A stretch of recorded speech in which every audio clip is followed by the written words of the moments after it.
Anuj is here with what he's making of the market and the setup. Anuj, morning.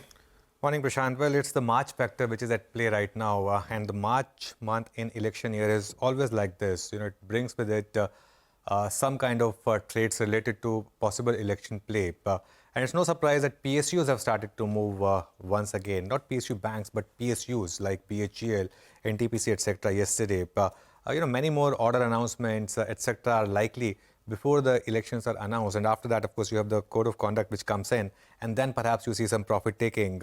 And the market is rewarding you if you're staying with the trend instead of trying to preempt what could move next. The best example is Tata Motors, which, of course, could be one of the stocks of the day. I mean, if you look at what's happened with Tata Motors, whether you look at a 6-month chart or a 12-month chart, staying in a trend has really been rewarding, has made you a lot of money. 6 months, it's up 62%. 12 months, it's up 130%.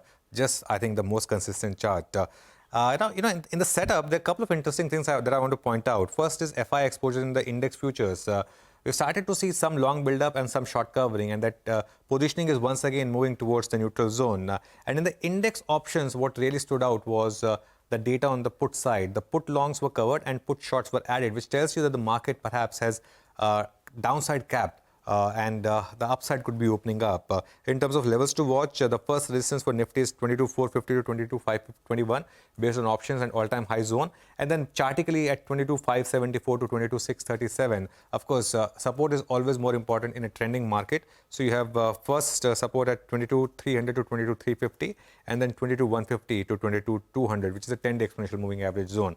The bank Nifty is very interesting because it started to outperform the Nifty and Nifty IT over the last fortnight. This month alone, where we haven't had too many days, the Nifty bank is up 3%, the Nifty IT is actually down 1%. The bank Nifty is playing a catch-up. It's still down about 3% from its previous highs.